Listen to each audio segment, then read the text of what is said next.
727 el número de personas recuperadas y un incremento de fallecidos de un 3% en 517 personas. Totalizan los fallecidos en nuestro país 17.489. Son unos datos que nos permiten confirmar que hemos superado ya la primera etapa de la epidemia, que era alcanzar el pico de la epidemia. Insisto, con los datos que hemos conocido hoy y los que hemos conocido en los últimos días, hemos alcanzado el pico de la epidemia y el objetivo que tenemos esta semana es ya el de consolidar la segunda etapa, es decir, doblegar la curva. Insisto, este es el objetivo que nos marcamos para esta semana que empezamos hoy, la de consolidar el segundo objetivo, la segunda etapa en este combate contra el virus, que es doblegar la curva. Este es el objetivo que nos marcamos esta semana. Segundo, la cosa que quería compartir con ustedes es, una vez más, resaltar en el momento en el que estamos. Seguimos en fase de confinamiento. Este 13 de abril seguimos en fase de confinamiento. No hemos iniciado ningún proceso de desescalada ni han finalizado las restricciones a la circulación de las personas. Es verdad que se ha reanudado hoy, con normalidad por las informaciones de que disponemos, la actividad económica en determinados sectores, en un número muy limitado de sectores, pero seguimos en una fase de confinamiento una vez que concluyó el pasado 9 de abril el Real Decreto Ley que establecía un permiso obligatorio retribuido y recuperable. Insisto, el objetivo fundamental es seguir combatiendo para doblegar la curva el virus mediante unas medidas de confinamiento que son importantes. En ese sentido, el desplazamiento al lugar de trabajo solo se puede efectuar cuando esté autorizado y en caso que no se pueda realizar el teletrabajo. Para adquirir alimentos, productos farmacéuticos y elementos de primera necesidad, para asistir a centros, servicios, establecimientos sanitarios, para retornar al lugar de residencia habitual, para la asistencia al cuidado de mayores, menores, dependientes o personas con discapacidad o personas especialmente vulnerables y en aquellos casos también en que sea absolutamente necesario el desplazamiento a entidades financieras y de seguros. Solo en estos casos está permitido salir, circular fuera del domicilio. También recordar la guía de buenas prácticas que dimos a conocer e insistir en las tres prioridades que tiene el Gobierno y que ha puesto de manifiesto en esta guía de buenas prácticas y la recomendación. Tres prioridades y una recomendación. Las tres prioridades son mantener la distancia interpersonal no inferior a 1 metro, muy importante, mantener las medidas de higiene muy frecuentes, en especial el lavado de manos, que es esencial también, y mantener la higiene en los espacios públicos y privados. Y las recomendaciones, cuando no se puedan cumplir estas medidas, estas tres prioridades que he indicado, pues utilizar mascarilla, en concreto para aquellas personas que, no pudiéndose desplazar por medios de transporte, en concreto vehículo individual, que permiten esta distancia personal, pues tengan que utilizar medios de transporte público y por eso esta mañana se ha organizado un reparto de mascarillas del que luego dará más información el ministro del Interior.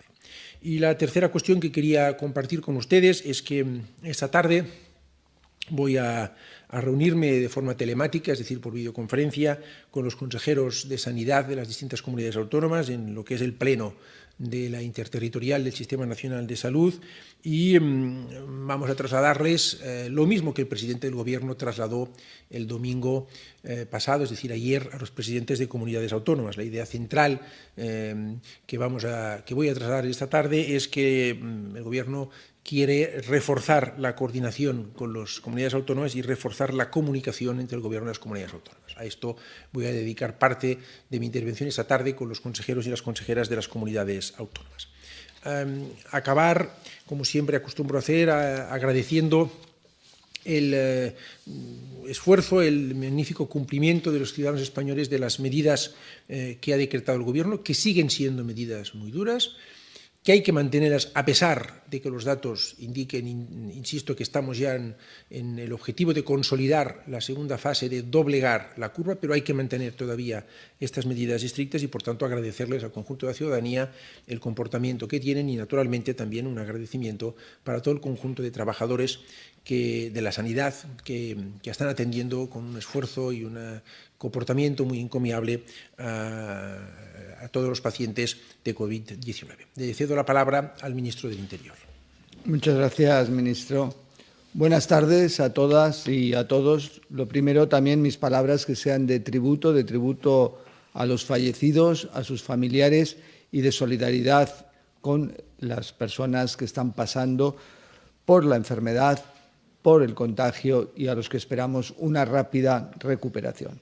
Hoy se inicia la quinta semana de confinamiento, nuestra quinta semana de lucha activa y en común de todos contra el coronavirus.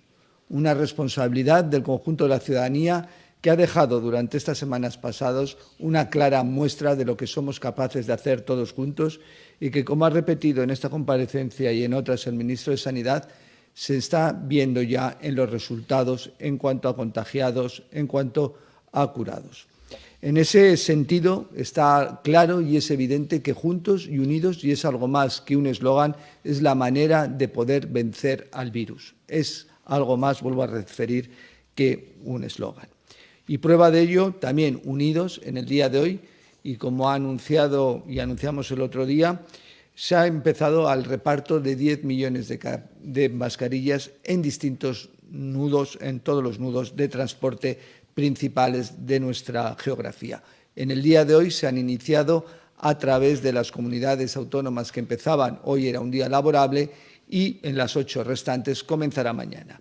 Los repartos serán en el día de hoy y mañana en estas comunidades y en las que inician mañana la actividad laboral será el martes y el miércoles, sin perjuicio de posibles complementos de otras fechas en ese sentido.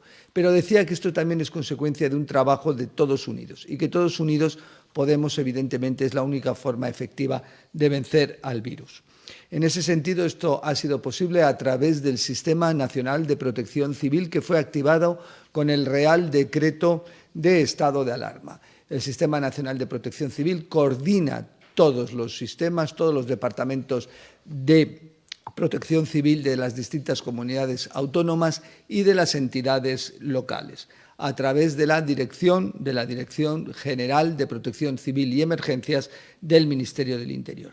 Durante estos últimos días y en conjunto con los voluntarios hemos trabajado en la posibilidad de proceder a la disposición y entrega de las citadas mascarillas, estableciendo el protocolo necesario y preciso, donde, tras la adquisición de las mismas por el Gobierno, con el esfuerzo necesario y debido que es preciso ante la situación, con el conjunto de departamentos ministeriales que han trabajado en ese sentido, como el Ministerio de Política Territorial, Industria, Ministerio de Hacienda, Sanidad, evidentemente, y el Ministerio del Interior a través del Sistema Nacional de Protección Civil, pero también las delegaciones, las subdelegaciones de Gobierno, las comunidades autónomas, el conjunto de departamentos, consejerías y también la Federación Española de Municipios. En ese sentido, hemos conseguido, y hoy se ha iniciado ya, como hemos dicho, el reparto de esas mascarillas. Como ha referido el ministro de Sanidad, la finalidad de este reparto es el entender y el trasladar a la sociedad la recomendación de su utilización una vez que alguna de las prioridades, esto es importante reseñarlo, 3 prioridades principales, como son guardar la distancia social, la distancia de seguridad, ese mínimo de 1 metro, mejor 2 metros, que decía el ministro de Sanidad, el implementar las medidas de higiene personal, el mantener igualmente conductas higiénicas respecto a nuestro entorno y en el ámbito laboral respetar adecuadamente y necesariamente los planes de protección de riesgos laborales, de riesgos y salud laboral. Decía que en el día de hoy y en las comunidades que han sido efectivos se han establecido 1.500 puntos de entrega de las mascarillas, 4.500 efectivos han prestado su servicio, tanto Policía Nacional, Guardia Civil, policías locales, voluntarios de la Cruz Roja, igualmente seguridad privada han participado en dicha actuación. Puedo trasladar que no ha habido ningún incidente reseñable, sino todo lo contrario. El tránsito de personas ha sido escaso, razonado, y esto determina la ejemplaridad de la conducta del conjunto de ciudadanos en el sentido de establecer que la utilización del transporte público para trasladarse a su trabajo es indefectiblemente en aquellos casos que no podía hacerse por medios privados. Bien, en ese sentido podemos referir como en el día de mañana continuarán las entregas y al final, con todas las comunidades ya en activo en el día de mañana, laboralmente, y en los términos, vuelvo a decir, de confinamiento, porque es importante cuando decimos laboralmente, los términos de confinamiento que se establecieron el día 14 de marzo, en esos términos habrá ya 2.100 puntos de entrega de las mascarillas y habrá 6.000 efectivos en esas labores. Vuelvo a decir que si esto ha sido factible y posible, es necesario destacar la responsabilidad del conjunto de las administraciones públicas y también la ejemplaridad de la sociedad española, que sigue manifestando ese plus de corresponsabilidad en la lucha contra el virus.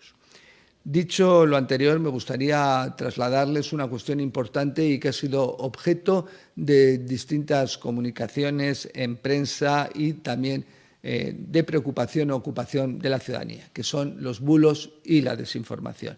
Decía al principio y comentamos que al virus se le vence todos juntos, unidos se vence al virus.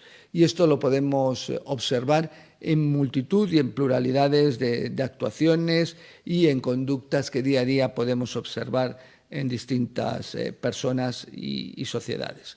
Bien, en ese sentido destacar que no obstante hay una minoría que se dedica evidentemente, desgraciadamente, a remar lo que decimos en dirección contraria, remar en dirección contraria a la gran mayoría de la sociedad. Y me refiero en ese sentido a las desinformaciones y bulos que toman como base, desgraciadamente toman como gancho el COVID-19 y que no tienen otra intención que intoxicar y causar desasosiego en el conjunto de los ciudadanos y en un momento tan importante, tan relevante como es el de una situación de emergencia sanitaria. En el Ministerio del Interior, evidentemente, como pueden entender, somos conscientes de esa situación en la que se encuentra la ciudadanía y del desasosiego e incertidumbre que las desinformaciones, los bulos, las fake news pueden causar en nuestra convivencia y en nuestros mismos derechos. Por aportar algunos datos al respecto, y durante la vigencia del estado de alarma, la Oficina de Coordinación Cibernética del Ministerio del Interior ha monitorizado y tramitado ya 200 eventos de desinformación grave, relacionados estos eventos de desinformación con cuestiones tan relevantes como supuestas curas caseras o vacunas, noticias falsas también sobre medicamentos que aceleran supuestamente el contagio del virus, informaciones confusas sobre actuaciones y capacidades de los propios sistemas sanitarios, que como vemos están en la vanguardia y con un sacrificio máximo de sus capacidades, e incluso manipulando documentos oficiales. Al objeto de neutralizar los efectos de la desinformación, de las fake news, hemos de ser cuidadosos, evidentemente. No es fácil, y también tenemos que ser conscientes, no es fácil atajar los bulos y las noticias falsas que se extienden con facilidad por las redes sociales. Pero quiero dejar claro que somos y vamos a seguir siendo contundentes con todos aquellos elementos que pretenden infundir no solo odio hacia un colectivo vulnerable, sino injuriar, calumniar y algo tan grave como causar alarma social. Al margen de las conductas que puedan ser delictivas, la desinformación solo se neutraliza con verdad y con transparencia, y eso es lo que se realiza a través de las fuerzas y cuerpos de seguridad del Estado, quienes están recomendando, están aconsejando a los ciudadanos cómo atajar la difusión de este tipo de noticias falsas, de bulos, y les aportan elementos concretos que permiten desecharlas. Todos debemos de ayudar en esta tarea. Como he señalado ya en alguna ocasión, científicos de todo el mundo, y como lo refiere el ministro de Sanidad, están investigando, están empleando todas sus capacidades, sus conocimientos, con el fin de conseguir la vacuna contra el COVID-19. Desgraciadamente, al día de hoy no la tenemos, la tendremos muy pronto. Pero sí podemos vacunarnos, y esto es algo importante, contra la desinformación y los bulos. Y nuestra mejor arma es no compartir aquello sobre lo que no tengamos certeza sobre su origen y la fuente oficial de dónde proviene. Y es responsabilidad de todos, ya que estamos hablando, en algunos casos, de campañas destinadas a mentir a los ciudadanos, que tratan de manipular la opinión pública, lo cual no constituye un grave atentado contra la salud democrática, sino, como dijo el presidente del Gobierno el pasado jueves en el Congreso, constituyen un atentado contra la salud pública, ya que la materia prima de esos bulos, de esas desinformaciones, no es otra cuestión, sino la esencial y crítica, que es la propia salud del conjunto de la ciudadanía. Finalmente, quería hacer referencia a cómo esta semana empezará o tendrán lugar los primeros encuentros entre el presidente del Gobierno y los distintos representantes de fuerzas políticas y sociales, con el fin de encauzar algo tan importante y tan necesario como lo que solicitan. En el día de hoy hemos podido conocer, a través de los medios de comunicación, de distintas encuestas, más de las 3/4 partes de la sociedad española, que después de vencer al virus tenemos que proceder a una reconstrucción, a un acuerdo necesario, unánime, de reconstrucción social y económica de nuestro país. Tenemos que recordar que la mayoría del país es lo que pretende y lo que espera de nosotros. La España de 2020 es verdad que no es la España de los pactos de la Moncloa, pero sí que podemos imbuirnos de aquel espíritu. La España del 2020 es una España pluripartidista, distinta, pero imbuirnos de ese espíritu, claro que podemos, porque lo que evidentemente en lo que cree la sociedad española, y estas encuestas lo demuestran, es que la única manera de reconstruir nuestra sociedad, nuestro país, no es otro que el compromiso de todos. Muchas gracias. Comenzamos, si les parece, las preguntas. Hoy los medios que van a preguntar y que han sido designados a través de sorteo o por elección de los propios medios de comunicación son los siguientes: Infolibre, Consalud, Reuters, Cambio 16, El Plural, Cibio, Promecal, Le Figaro, OK Diario y Radio Espejo Canario. Esperemos que las conexiones sean, en todo caso, las adecuadas. Recordamos a los compañeros que tengan los canales de audio abiertos. La imagen, de momento, es correcta. También a la realización, de manera que vamos a comenzar pidiéndoles que se identifiquen al lanzar sus preguntas. Primero Infolibre, luego irá Consalud. Adelante, Infolibre. Sí, hola, buenas tardes ya. Soy Fernando Varela, de Infolibre.es. Yo quería preguntar a los ministros por las residencias de mayores. En primer lugar, en nombre de la transparencia a la que ha aludido el ministro del Interior, me gustaría saber si pueden darnos datos actualizados de fallecimientos en las residencias. Y, en segundo lugar, me gustaría saber si el Gobierno se plantea, en el marco de la reconstrucción tras la pandemia, revisar el modelo de residencias de mayores, a la vista de que se han convertido en la zona cero de la enfermedad y también a la vista de la incapacidad que han demostrado sus gestores, muchos de ellos privados, para garantizar la salud de sus usuarios. Muchas gracias. Muchas gracias, Fernando, por su pregunta, por sus dos preguntas. En relación a la primera, los datos de la definición de caso que tenemos en España es una definición que está acorde con aquellas que indican la Organización Mundial de la Salud y el Centro Europeo para la Prevención y Detección de Enfermedades, el ECDC. Es una definición de caso muy estricta y lo he repetido varias veces. Siempre que una persona ha sido diagnosticada positivamente como persona que tiene la enfermedad del COVID-19 y fallece, es computado como una persona, como un fallecido por COVID-19. Es una definición muy estricta. En esto somos muy serios y reportamos diariamente esta información. Hemos pedido información adicional sobre residencias mayores. Está llegándonos esta información por parte de las comunidades autónomas. En cuanto la tengamos disponible y analizada, la vamos a dar a conocer. Respecto a la segunda cuestión que usted planteaba, bueno, va a haber que sacar muchas lecciones de esta pandemia. Una de ellas probablemente sea la revisión de cómo está funcionando todo este sector. No quiero anticipar nada, pero efectivamente ahora concentramos nuestros esfuerzos en lo que nos estamos concentrando, en combatir el virus. Cuando esto acabe, ojalá sea lo antes posible, vamos a tener que sacar conclusiones, vamos a hacerlo con calma, contando con la opinión de todo el mundo y ver qué lecciones podemos extraer para mejor prestar algunos servicios. Vamos a la siguiente pregunta de Consalud, después preguntará Reuters. Adelante, Consalud. Sí, hola, buenas tardes. Soy Paco Cordero, en nombre de toda la redacción de consalud.es. Quería preguntarle primero al ministro de Sanidad, luego al del Interior. A Salvador Illa quería preguntarle por el asunto de las mascarillas, en concreto si van a ampliar el reparto de este material a Amazonas, porque, por ejemplo, en Madrid hay algunas estaciones de metro donde no se han repartido hoy, y también, como han recomendado que al conjunto de la población que las use, esto hará un poco que impulse a la población a adquirirlas. Van a estar disponibles en el conjunto de la farmacia de todo el país. ¿Cuándo será eso? Y al ministro del Interior, también un poco en relación a lo que ha comentado sobre los bulos, quería que nos aclarase, porque el Gobierno ha asegurado que era falso que se estuvieran ocultando las cifras de muertes reales por COVID-19 en las estadísticas oficiales.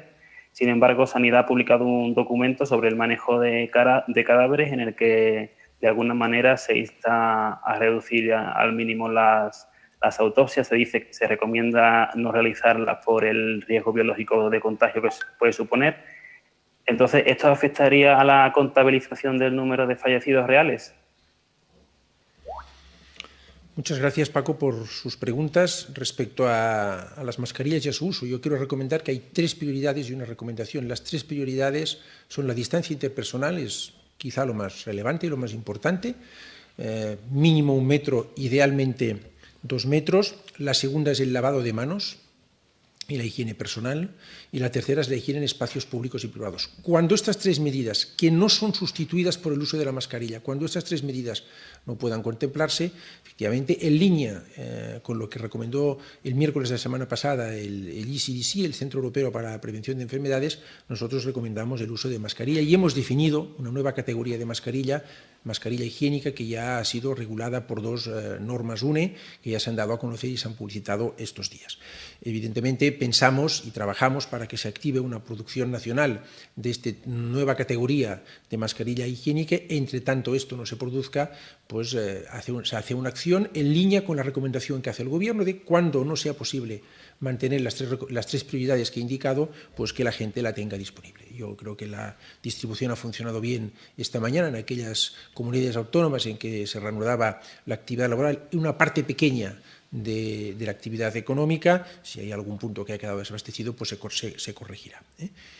Respecto al cómputo de fallecidos, vuelvo a insistir, somos muy estrictos en esto. Usted hace referencia o haces referencia a un protocolo de manejo de cadáveres que no tiene nada que ver con el cómputo de los fallecidos. Toda persona diagnosticada positivamente como persona portadora del virus y, por tanto, enferma diagnosticada como persona de COVID-19 y que fallece es computada como un fallecido por COVID-19. Este es el protocolo que seguimos, es el cómputo que hacemos en línea con las autoridades internacionales, la OMS y el ECDC. Nosotros reportamos por vía oficial todos los fallecidos diariamente, tenemos un plazo máximo de tiempo para hacerlo, y lo hacemos conforme a este protocolo, que es muy estricto. Otra cosa es las recomendaciones que se hacen en cómo hay que manejar las personas fallecidas para evitar, evidentemente, contagios de aquellas personas que tienen que manejar a los fallecidos. Pasamos ahora a Reuters y después intervendrá Cambio 16. Reuters, adelante. Hola, buenas tardes. ¿Qué tal? Buenas tardes, ministros. Un par de preguntas para los dos, por favor. Al ministro Illa, me va a permitir que le vuelva a insistir con el tema de las residencias de ancianos. Tenemos unos datos preliminares que hablan de miles de fallecidos en esas residencias. Estén o no estén contabilizados, lo cierto es que han fallecido miles.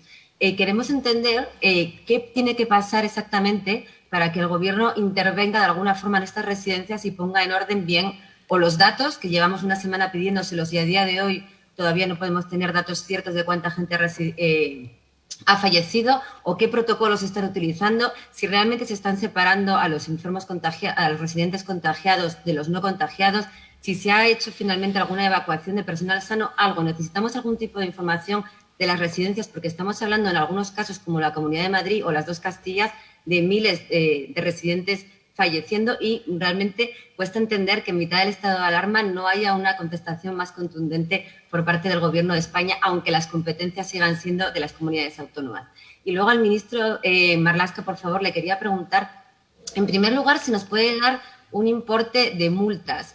Nos ha hablado hasta ahora de propuesta de multas, pero si algunas ya se están ejecutando y se están cobrando y nos puede dar alguna cifra al respecto. Y por otro lado, ha habido también cierta polémica con el tema de los datos de geolocalización, de las aplicaciones y también de este macroestudio del INE. No sé si Interior va a utilizar este tipo de datos también para algunas tareas de vigilancia, de supervisión, incluso de sanción, para ver dónde están los ciudadanos. Muchísimas gracias. Muchas gracias, Belén, por tus preguntas. Voy a contestarte a la primera que me has dirigido a mí. El Gobierno ha dado desde el principio máxima prioridad y máxima importancia a las residencias de mayores. Hemos tenido mucha sensibilidad, especialmente el presidente del Gobierno, en este asunto. Y ya el 5 de marzo, 10 días antes de que se decretara el estado de alarma, se acordó un protocolo con las comunidades autónomas, que, como has dicho, son las que tienen competencia en esta materia, sobre cómo actuar en residencias de mayores, poniendo ya un especial énfasis en que era un asunto de atención prioritaria. Ya después, en el marco del decreto de alarma, se han dictado 3 órdenes referentes a cómo trabajar en las residencias de mayores, que establece pues, que se ponen todas las privadas a disposición de las públicas, que da un amplio margen de actuación a los responsables de las comunidades autónomas para tomar cuantas medidas sean necesarias, justamente para tratar las residencias de mayores conforme a los protocolos acordados de separación, testeo de las personas ingresadas cuando presentan síntomas, aislamiento de los casos positivos, cómo tiene que comportarse el personal, que tiene que haber adecuada atención sanitaria, todo un conjunto de actuaciones que están recogidas en 3 órdenes. Una de estas, precisamente, pide información adicional a las comunidades autónomas. La están enviando cuando lo tengamos, lo hayamos recibido de todas las comunidades autónomas y la tengamos analizada, sin ningún lugar a dudas la vamos a dar a conocer. Bien, muchas gracias, Reuters, por la pregunta. En relación a los datos relativos importes de las multas. En primer lugar, referir que al día de hoy se han interpuesto por parte de las fuerzas y cuerpos de seguridad, donde incluyo a todas las fuerzas y cuerpos, algo más de 650.000 denuncias por desobediencia en relación a la cuestión de la movilidad, de las limitaciones a la libertad de ambulatoria establecidas en el Real Decreto de Alarma, en su artículo 7. Estas denuncias realizadas por las fuerzas y cuerpos son remitidas a las delegaciones de Gobierno y es allí donde el instructor del expediente ordena la apertura del expediente y, asimismo, la propuesta de sanción, lo cual se comunica personalmente a la persona afectada, a quien es objeto de la citada sanción. Se están realizando esas propuestas de sanción por parte de las delegaciones y subdelegaciones de Gobierno y se está remitiendo la propuesta a través de los servicios de comunicación oficial para tener conocimiento. Lo importante que me gustaría trasladar es que el importe, no sigo el control del importe de la propuesta concreta, que es dentro de la sanción la que se estima oportuna y relevante, porque no es un fin. Nosotros no tenemos con estos expedientes ni con estas sanciones un fin recaudatorio, independientemente de que finalmente se recaudará dinero. Lo que tenemos es el fin de concienciar y de prevención general de que no se puede incumplir la normativa, la ley, y en estas cuestiones, en cuestiones tan serias como tendentes a garantizar la salud pública de todos. Pero evidentemente, vuelvo a decir, las denuncias de los agentes de seguridad están ya trasladadas y ya están realizándose las oportunas propuestas de sanción, apertura de expedientes que se comunican al afectado. Y el expediente sigue su trámite oportuno. Respecto a la utilización de medios como geolocalización, etcétera, a tales fines, cuando haya que utilizarlos, si se llegaran a utilizar, se utilizarán en los términos y en los parámetros legales, porque, como tenemos dicho, nosotros seguimos el Estado de Derecho sigue absolutamente vigente, con lo cual cualquier posible utilización de los mismos, caso de proceder en algún momento concreto, siempre será con el amparo legal y, en caso de que sería preciso, con el amparo judicial. Hablan ahora cambio 16 y el plural. Primero vamos con cambio 16. Turno de Diario 16. Adelante. Buenas tardes, soy Juan Emilio Ballesteros de Cambio 16. Para el ministro de Sanidad y por la trascendencia que tiene para millones de hogares. Se ha apuntado la posibilidad, se ha llegado a sugerir incluso por parte de algún presidente de comunidad autónoma, de relajar las medidas para que los niños puedan salir por turnos y bajo vigilancia a la calle. ¿Puede ser esta una de las primeras medidas de desescalada? Para el ministro del Interior, quisiera saber si han aumentado los incumplimientos del confinamiento en este primer día de actividad laboral y, a la vista de esos resultados, ¿en qué puntos habría que incidir para garantizar la seguridad? Y una última cuestión. ¿Tiene constancia Interior de que los bulos y las noticias falsas se estén utilizando como arma arrojadiza para la confrontación política? Muchas gracias, Juan Emilio, por tus preguntas.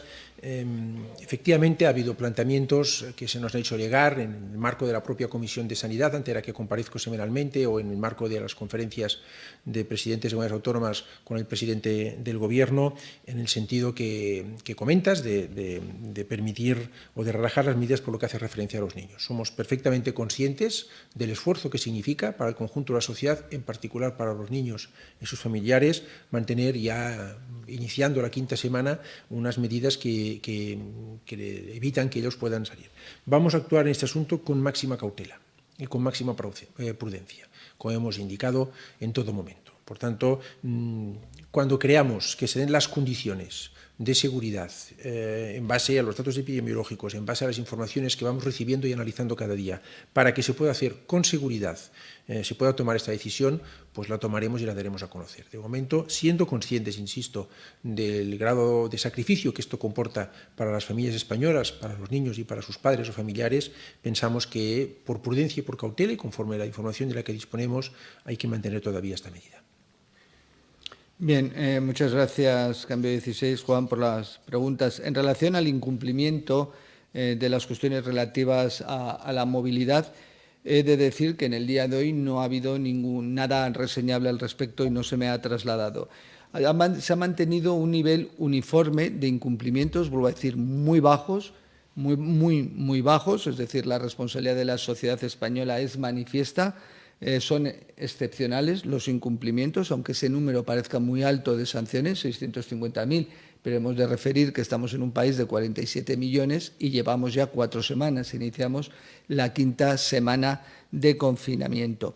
En relación a los últimos días sí que vimos un leve incremento, como dijimos, pero muy leve incremento, y volvemos a las tasas bajas, pero evidentemente que para nosotros un incumplimiento ya es mucho, porque vuelvo a decir que está en riesgo la salud de todos y el esfuerzo, ese esfuerzo del que hablábamos, el esfuerzo que están haciendo toda la sociedad y esos niños, esos adolescentes de los que también hacías referencia en esos términos. Respecto a los bulos y la confrontación política, nosotros y principalmente lo que estamos observando, bulos en el sentido indicado, que es evidentemente tienen una finalidad en muchos casos de generar alarma social, de generar una desconfianza innecesaria, indebida, ilegítima hacia instituciones o personas en concreto, pero evidentemente en materia de confrontación política estricta, como refieres, no tenemos ningún dato objetivo al día de hoy. Pero el problema de estos bulos, de esta desinformación, destacar que es importante, ya que, como decía, afecta en estos momentos a algo tan relevante como es la salud pública. Efectuar desinformación, efectuar comunicación engañosa en materia de medicamentos, en materia de vacunas, en materia de la situación del sistema sanitario, puede provocar razonablemente riesgos importantes, y no lo decía ya para la salud democrática, como lo decía, sino para la propia salud pública, como dijo el presidente del Gobierno. Turno ahora para el plural y después Cibio. Adelante, el plural. Hola, buenas tardes. Soy Marcos Paradinas. Mis preguntas son para el ministro de Sanidad. Quería saber si tenían alguna fecha ya establecida para empezar las encuestas a 60.000 personas que habían anunciado. Y dentro de la pregunta que hacía la compañera de Reuters, quería saber también si se están haciendo ya pruebas y test a personas que tengan síntomas leves, tanto en hospitales como en residencias de ancianos. Y, por otra parte, saber si la tendencia de los datos sigue a la baja, como hemos visto en los últimos días. ¿Manejan alguna fecha en la que pueda empezar a echarse atrás el confinamiento? Muchas gracias. Muchas gracias, Marcos, por tus 3 preguntas.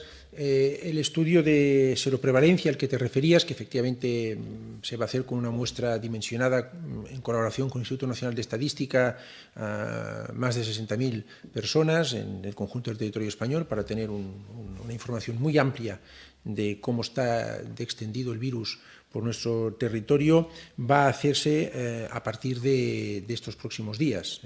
Estamos ultimando todo el operativo logístico, las características del estudio de seroprevalencia. Vamos a hacerlo lo más rápidamente posible, pero sin que la rapidez merme ni la calidad técnica ni la consistencia del estudio, que está dirigido, como ustedes saben, todos ustedes, por Raquel Iotti, la directora general del Instituto de Salud Carlos III. Yo creo que los próximos días vamos a empezar con este estudio de seroprevalencia y lo antes posible, indico, tendremos los datos. Va a ser en un horizonte de unas 2 o 3 semanas.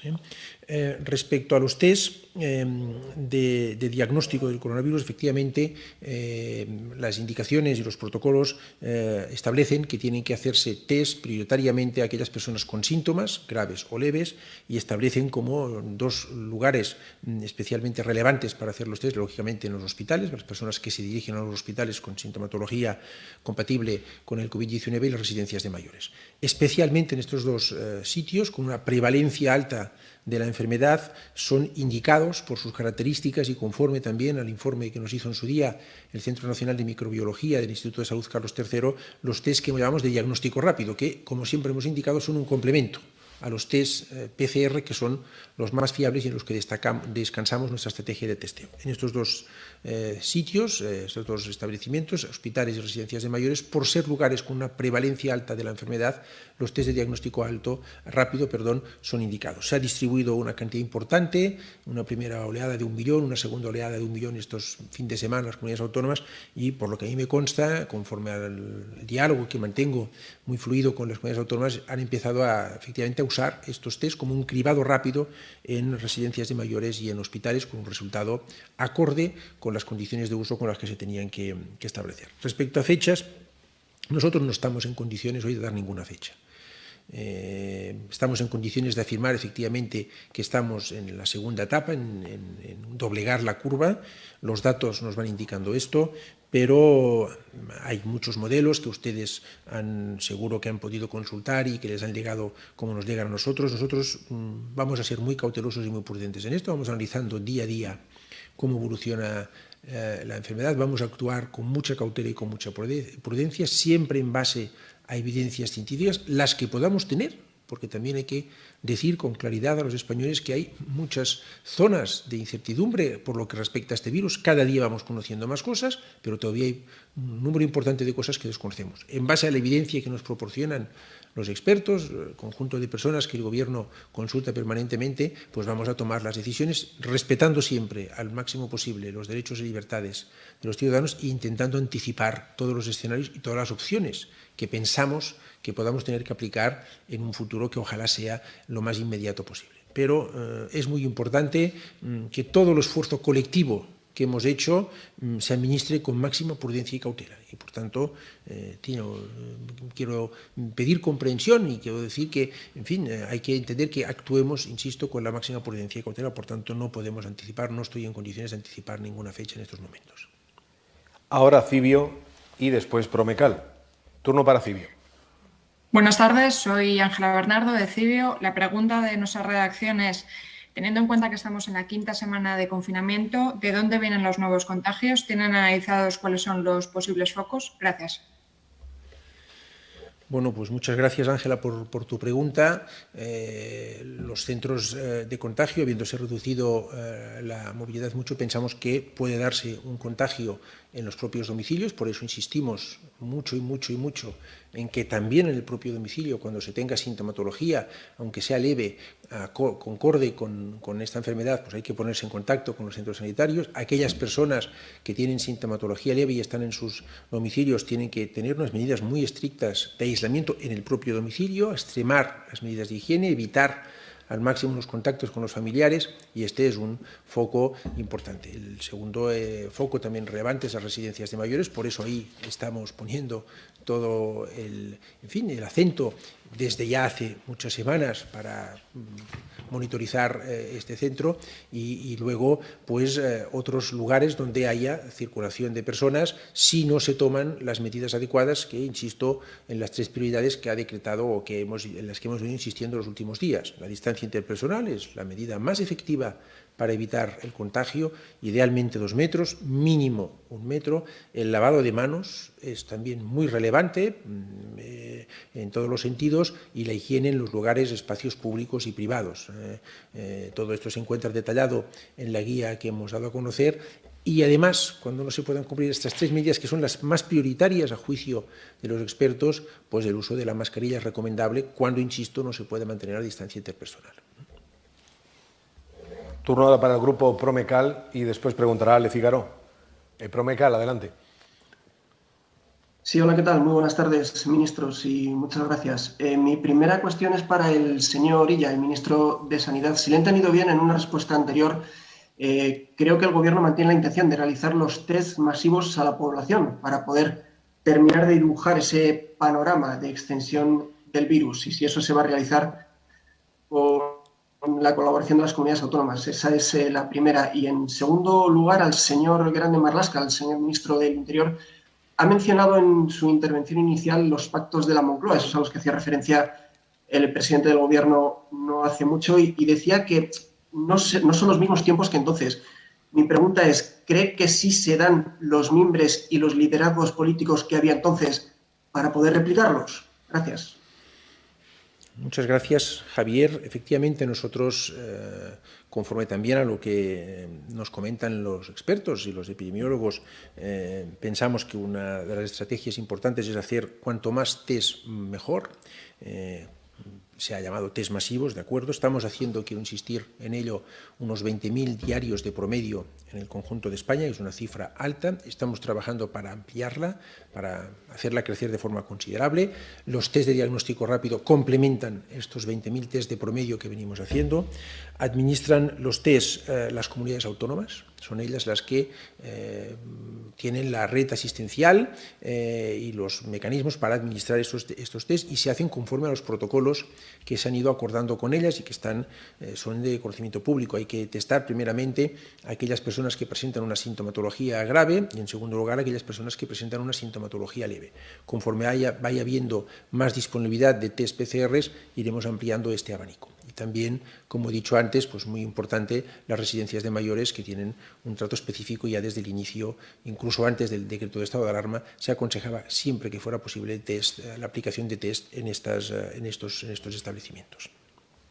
Bien, muchas gracias, Javier. En relación a pactos de la Moncloa, acuerdo de reconstrucción, si existen los mimbres y los liderazgos, en ese sentido, como he dicho en la intervención y has recordado, esta semana en ese ámbito es importante porque se van a iniciar los contactos del presidente del Gobierno, tanto con agentes políticos como con agentes sociales.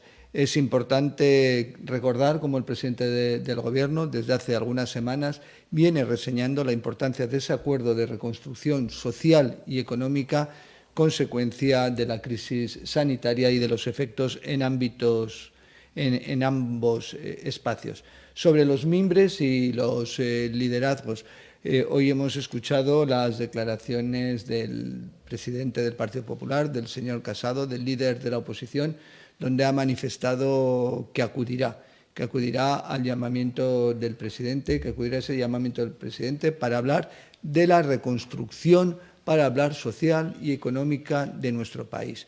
Yo creo que en ese sentido es positivo que el jefe de la oposición, el señor Casado, reconozca que va a acudir al llamamiento del presidente, y yo quiero entender que es por esa necesidad de involucrarse en la reconstrucción social y económica de la cual el presidente del Gobierno viene hablando en las últimas semanas. Mire, ayer me recordaron una frase de Keynes, que se le imputa a Keynes, que decía que cuando parece que va a suceder lo inevitable, acontece o ocurre lo inesperado. Le Figaro ahora y después de Le Figaro, OK Diario. Le Figaro, adelante. Hola, buenas tardes. Mathieu de Tallac, corresponsal de Le Figaro y la radio pública francesa. Mi primera pregunta va dirigida al ministro de Sanidad. Es sobre las condiciones del confinamiento, porque España tiene uno de los confinamientos más estrictos del planeta, hasta el punto que cuando se toman medidas como permitir a algunas personas volver al trabajo, pues tenemos que explicar a nuestros medios que el confinamiento en España sigue siendo más difícil que, por ejemplo, en Francia. Mi pregunta es sobre las condiciones, sobre el hecho de que los niños no puedan salir. Creo que es el único país de Europa en el que no pueden salir de sus casas. Ministro, ha dicho usted, creo que los españoles han demostrado un excelente cumplimiento, también que entienden perfectamente las condiciones de dificultad para los niños. Quería saber hasta qué punto llega esa plena conciencia, si hay un estudio, una forma de saber cuáles son las repercusiones físicas o psicológicas sobre todo sobre los niños y sobre la población en general. Si nos puede explicar por qué España es el único país con esas restricciones para los niños, o, por ejemplo, uno de los pocos que restringen la actividad física. No se puede confiar en esos españoles que ya han demostrado, como dice usted, su disposición a cumplir. ¿Cree que si se abre un poco la mano a base de excepciones se pueden pasar las normas? Esa es la primera pregunta. Y otra, creo que puede ir más dirigida al ministro de Interior, es sobre el turismo y la apertura o cierre de fronteras. Varios países de Europa y de Schengen especialmente han empezado a decir que a lo mejor las fronteras externas, por lo menos de Schengen, no se van a abrir en verano. Quería saber si España ya tiene una decisión, si la industria turística debe prepararse a hacer un verano solo con el turismo nacional, y al revés, si en los países de emisión, si en Francia, por ejemplo, pues se puede decir que es mejor que se preparen para no ir a España este verano.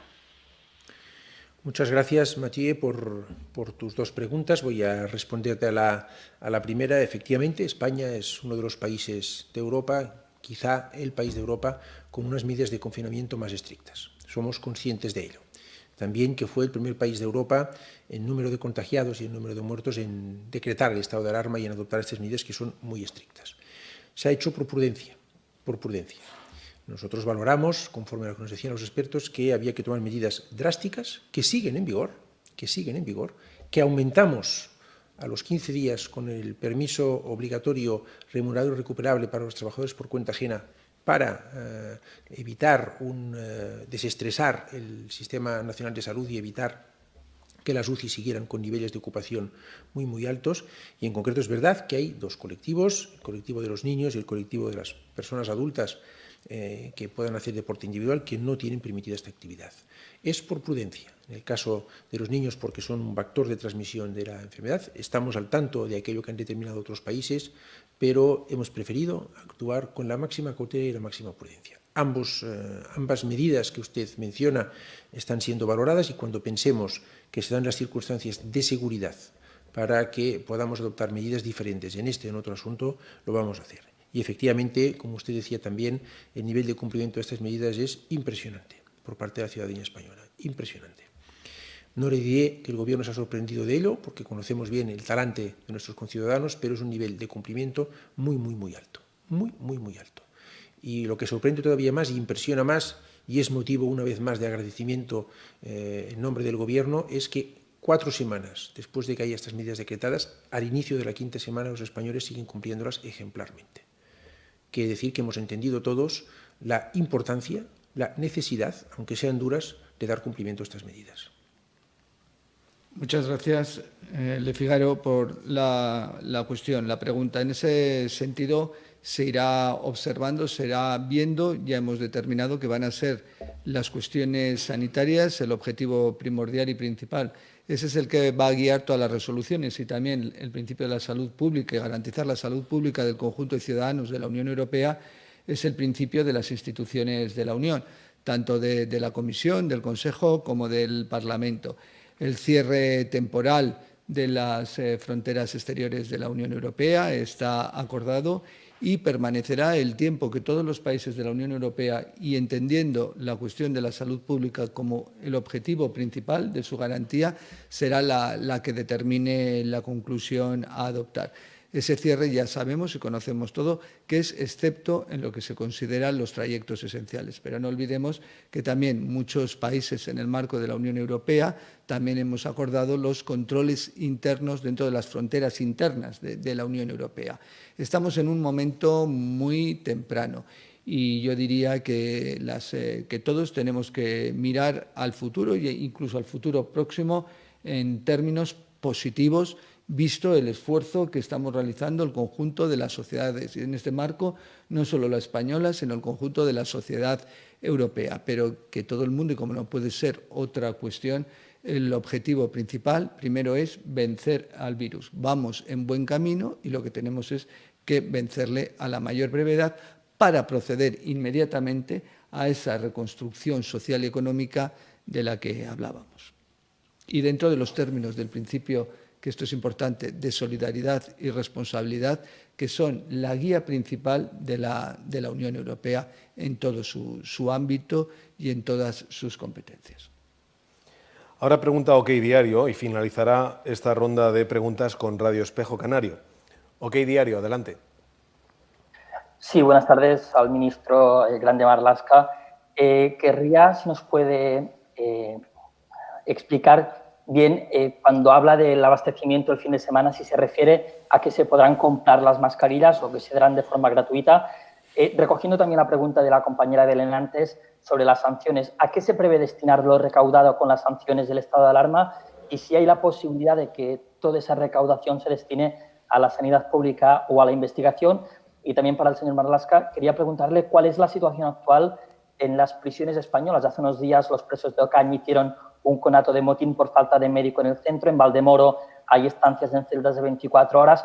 ¿Cree que si se alarga el confinamiento puede empeorar la situación y, en consecuencia, la seguridad en las cárceles de nuestro país? Y a ver cuándo se pueden reanudar también las visitas. Y al ministro Illa, en primer lugar, me gustaría si nos puede facilitar, indicar el estado de salud de la vicepresidenta Calvo y de la ministra Montero, ya que hace muchos días que están de baja médica y de la actividad política que les pertocaría, como participar en los consejos de ministros, y desconocemos su estado. Y después dos preguntas. Una, varios grupos parlamentarios y presidentes autonómicos le han reclamado los informes técnicos de los expertos con los que se autorizó la manifestación del 8M o con los que se ha decidido levantar hoy el desconfinamiento de las actividades esenciales. ¿Se van a atender esas peticiones haciendo públicos dichos informes que afectan a la salud pública? Y, en segundo lugar, se le ha preguntado a usted, señor Illa, y a varios de sus compañeros de gabinete en reiteradas ocasiones el nombre del proveedor de los test defectuosos. ¿Por qué se niegan a dar su nombre? ¿Por qué se hizo el encargo también de la compra de mascarillas a una empresa con problemas judiciales y que se dedica a la distribución de bebidas alcohólicas? Muchas gracias. Bien, gracias, OK Diario. En relación al abastecimiento, en los próximos días va a haber ese abastecimiento, vuelvo a decir, en farmacias y en los lugares habilitados al respecto para la adquisición de las mascarillas. En este sentido es importante, y lo repetiré una vez más, lo que ha manifestado el ministro de Sanidad y lo que manifiestan el Comité Asesor Científico del Gobierno. Lo importante son las tres prioridades en el ámbito de luchar contra el contagio del coronavirus. En primer lugar, la distancia social, esa distancia mínima de 1 metro y preferiblemente, si puede ser, de 2, pero mínima de 1 metro. En segundo lugar, la higiene personal, el lavado permanente o continuo de las manos. Y, en tercer lugar, mantener una higiene en el ámbito espacial y en el ámbito laboral, seguir los planes de contingencia que se están estableciendo al respecto. La mascarilla es una recomendación y para supuestos muy concretos, supuestos como la necesidad de utilizar por ejemplo, que es el ejemplo claro, el transporte público, donde en algún momento puede surgir la problemática de, por así decirlo, dificultad de guardar esa separación, esa distancia social. Y esa recomendación, y con esta actuación dentro del marco del Sistema Nacional de Protección Civil, es lo que trasladamos a la sociedad en ámbito de recomendación y en esos términos. Es trasladar, y es una labor necesaria y precisa para cumplir con uno de nuestros deberes. En relación a qué se dedicarán, es una cuestión importante. Una vez que tengamos esas cantidades depositadas, ejecutadas, en su caso las sanciones, todo esto, primero que se impongan las sanciones, que las sanciones sean firmes, que se ejecuten y que tengamos ese dinero a disposición del Tesoro Público. Evidentemente vamos a ser muy diligentes. Si esta Administración y todos los funcionarios públicos son muy diligentes, en estos expedientes vamos a ser especialmente diligentes por la insolidaridad de la conducta. Somos diligentes, igualmente diligentes en todos los expedientes.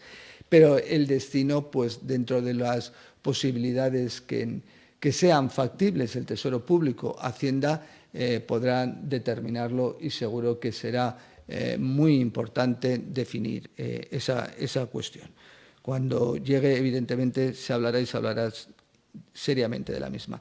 Respecto a la situación en instituciones penitenciarias, en los centros penitenciarios, he de referir que es una situación ejemplar, y lo vuelvo a repetir, gracias, en primer lugar, al trabajo de los internos. Más de 50.000 internos en España que ya están confinados cumpliendo una pena legal judicialmente declarada, pero que tienen un doble confinamiento consecuencia de, como has expuesto, la limitación de lo que es el contacto primordial con el exterior, el contacto físico, las visitas, el vis a vis.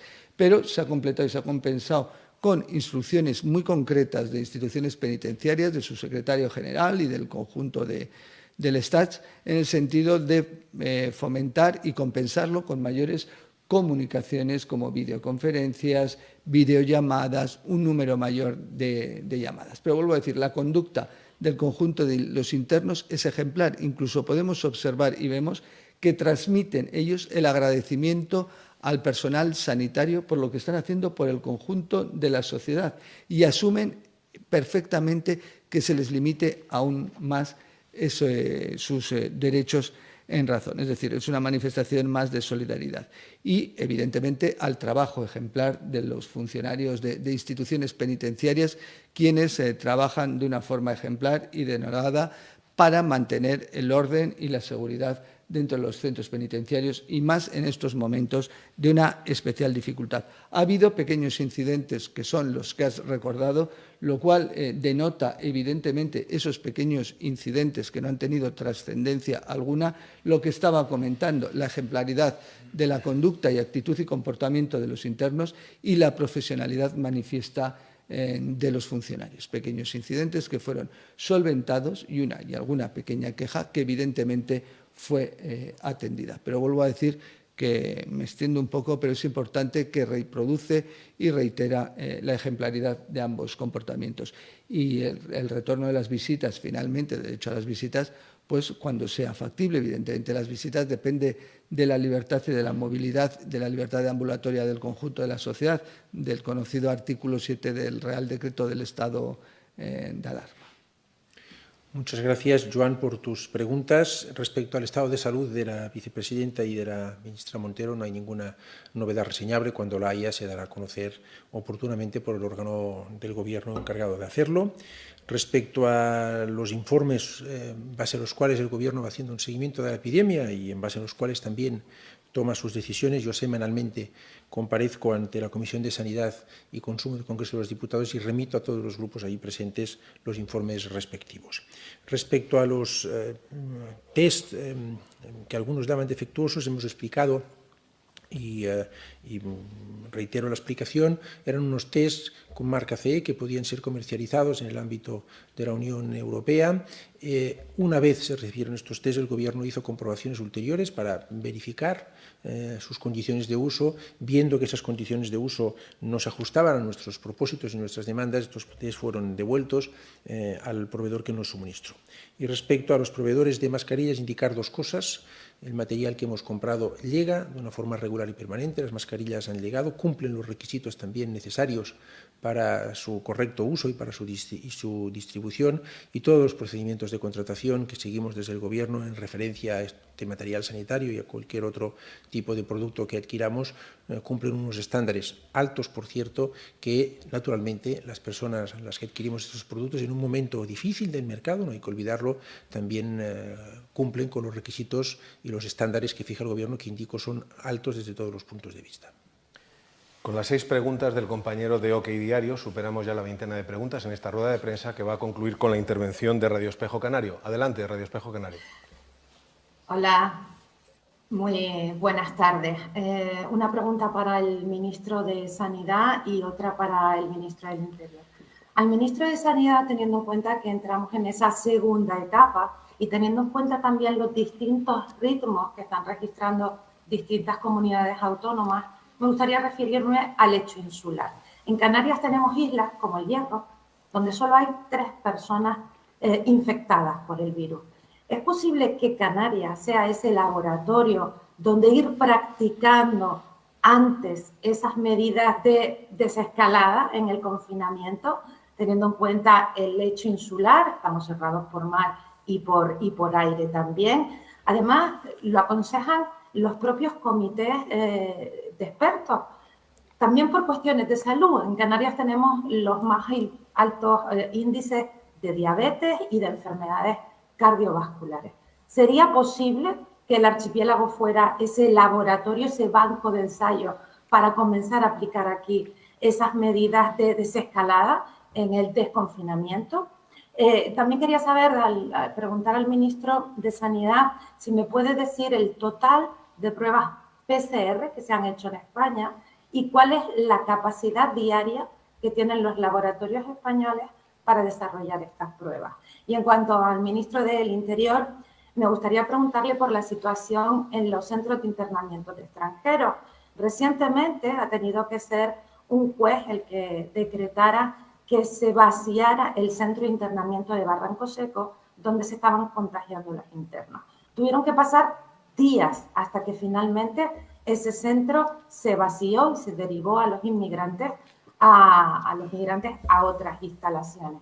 Quiero preguntarle por el estado de todos los centros de internamiento y si se baraja la posibilidad, como han pedido desde distintas organizaciones no gubernamentales, para que los inmigrantes no tengan que estar retenidos. Gracias. Muchas gracias, Marian. Respecto a las 2 preguntas que me has formulado a mí, la primera de ellas, estamos, es verdad, en la segunda etapa, la de doblegar la curva, dicho siempre con la máxima cautela y prudencia y analizando diariamente la evolución de la epidemia para confirmar que esto es así, pero el objetivo que tenemos esta semana es seguir doblegando la curva, doblegar la curva. Pero seguimos estando en la etapa de confinamiento. Me vas a permitir que en la respuesta que doy a tu pregunta insista en ello. Seguimos estando en una etapa de confinamiento que sabemos que es duro. Antes el compañero Mathieu de Le Figaro me preguntaba al respecto y él mismo decía que es un confinamiento duro. Es verdad, seguimos en esta fase de confinamiento en todo el territorio nacional, en todo el conjunto de España. Y efectivamente estamos estudiando medidas de desescalado que están en fase de estudio, que no hay un calendario decidido de cuándo se van a implementar, lo vamos a ir decidiendo conforme vayamos viendo cómo evoluciona la epidemia y siempre basados en la prudencia, en la evidencia científica, el respeto a los derechos y libertades y la anticipación de futuros escenarios. Y en esta fase de estudio de medidas de desescalado, de transición, que será un proceso, nunca será una decisión única de decir volvemos, ¿no? Y que implicará, como también ha dicho reiteradamente el presidente del Gobierno, una nueva normalidad. Tendremos que acostumbrarnos a relacionarnos con nuestros familiares y amigos de forma distinta, a trabajar de forma distinta, a implicar una normalidad. En esa fase de estudio no descartamos nada. Tampoco quisiera que se deduzcan de mis palabras que vamos a hacer un desescalamiento territorializado. No. Estamos barajando y estudiando diversas opciones, las estudiamos todas como es nuestra obligación, y en cuanto al respecto haya medidas decididas o tomadas decisiones, las daremos a conocer. Es verdad que además lo queremos hacer con el concurso de las comunidades autónomas, por eso nos han todos facilitado un responsable de estudiar el desescalamiento en su comunidad autónoma, y esta misma semana estableceremos los mecanismos de trabajo con estas personas para poder contar, evidentemente, con su opinión y trabajar, como siempre ha sido nuestra pretensión, lo más consensuadamente con ellas. Respecto al número de PCRs, hacemos un promedio en España de unas 20.000 diarias. Yo creo que estamos un poco por encima de las 20.000 diarias, pero vamos a dar una cifra de un promedio diario de 20.000. Hace creo que fue una semana, dije que el número aproximado de total que se habían hecho en España de PCRs era unos 600.000. Yo creo que debemos estar en estos momentos próximos a los 800.000 por un cálculo, pero la cifra que puedo dar con certeza, conforme me certifican las comunidades autónomas cuando hablo con los distintos responsables y también me dan los servicios técnicos del Ministerio, es de unas 20.000. Es una cifra alta, pero hemos de ampliarla. Y hay varios cuellos de botellas. En estos momentos el cuello de botella no es la capacidad de testar de los laboratorios, a nuestro criterio. Hay distintas situaciones, están los kits de extracción, que es un componente necesario para elaborar las PCRs, en el que estamos trabajando en obtener más. Yo creo que en los próximos días podremos dar noticias en el sentido de aumentar la capacidad de testar con PCRs. Bien, en relación, gracias Marian por la pregunta, en relación al CIE de Barranco Seco y al conjunto de los CIEs, de los 8 CIEs que tenemos en España, referir, y ya lo he dicho en alguna ocasión, que ya su utilización al día de hoy es insignificante en cuanto al número de internos. En primer lugar y principalmente porque únicamente están internados y, como bien has expuesto, bajo control judicial, es decir, bajo una autorización judicial, aquellos que razonablemente y después de haber sido declarada su estancia irregular, cabe la posibilidad más que razonable de su retorno al país de origen. Circunstancias, consecuencia del cierre de fronteras derivadas de la pandemia del coronavirus, dificultan ostensiblemente esta circunstancia, razón por la cual han sido puestos en libertad ante la imposibilidad, comunicándolo a la autoridad judicial y en los términos anteriormente aludidos, y trasladados, evidentemente, a los servicios sociales con el fin de conseguir su apoyo y su perfecto y que sean atendidos correctamente como procede más en estas situaciones de crisis sanitaria por la que pasamos en España. Y respecto a la resolución del juez al que hace referencia, el juez de control del CIE de Barranco Seco en Las Palmas de Gran Canaria, como cualquier otra resolución judicial, se cumple inmediatamente en sus justos y literales términos. Y en este caso ha sido y se ha materializado lo propio. Muy bien, pues si les parece concluye aquí esta comparecencia. Les anunciamos a los medios de comunicación que en torno a las 6:30 de la tarde, 7, se producirá esta tarde una nueva comparecencia ministerial. Gracias a los ministros y gracias a los periodistas que han comparecido y participado en esta rueda de prensa. Un abrazo. Buenas tardes. Buenas tardes.